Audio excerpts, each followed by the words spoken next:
nimeelekezwa na Mheshimiwa Rais nifanye nini, na hiki ndicho ninachokifanya, kwamba lazima uhakikishe mahusiano kati ya polisi na wananchi yanakuwa mazuri, wananchi wawapende polisi. Leo hii polisi hata akipata shida unakuta watu wanashangilia. Tunataka polisi akipata, hata kama kapata ajali ya pikipiki, tunataka wananchi waende pole bwana, wamuone kama ni msaada wao, rafiki yao, mwenzao. Mkakati wetu sasa kwa kweli ni kuendelea. Mimi nimesema lazima tufanye transformation, lazima tufanye mabadiliko makubwa.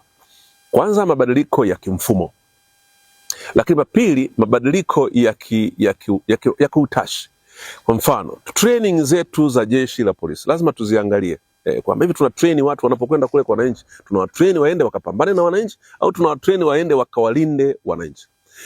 Wenzetu wale wa Tume ya Haki Jinai iliyoundwa na Mheshimiwa Rais Dr. Samia Suluhu Hassan wametoa mawazo mazuri sana, na Mheshimiwa Rais ameagiza kwamba tuyasimamie yale mawazo, na mimi ninaendelea kuchukua kutoka kule, tuendelee tujaribu kufanya. Nitakaporudi kutoka kwenye mwaka mpya, nitataka tukae kwa ujumla, tukae tuangalie mfumo ile haki jinai na mawazo yale ya tume, yapi tunaweza tukaincorporate. Kwa mfano wanasema haki jinai, wale wazee wameandika andiko zuri sana, wanasema ni vema sasa tusiwe na police force, wanasema tuwe na police service.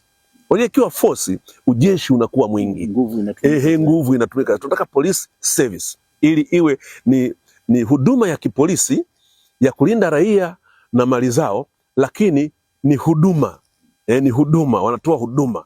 Sasa force itakuja pale ambapo kwa mujibu wa sheria itakuwa inatakiwa kutumika. Kimsingi na yenyewe inaweza kusaidia ili tujue, pamoja na training. Tukilizungumza pili kama ni service, tutaangalia training, tutaangalia mambo mengi sana katika hilo. Lakini la pili ni mambo ambayo sheria iko clear. Ukamataji, ukamatweje?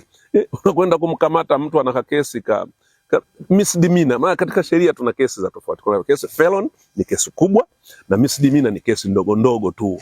Lakini unakuta taji ule wa nguvu inazidi kidogo. Lakini tunapojadili haya yote, tufahamu kwamba hatima ya nchi yetu ya Tanzania iko mikononi mwa Watanzania. Uwe una rafiki yako wa nje ya Tanzania, uwe unampenda vipi, awe amekusaidia vipi, lakini ujue huku ndiko kuliko na babu zako, kuliko na mama zako, kuliko na bibi zako, kuliko na shangazi zako, kuliko na vijukuu vyako, kuliko na watoto wako, kuliko na ndugu zako, na kuliko na kizazi chako. Unapoijadili hiyo, ubakize hakiba ya kwamba iko siku nitahitaji utulivu Tanzania. Endapo amani ikitoweka tukawa kama nchi za wenzetu, je,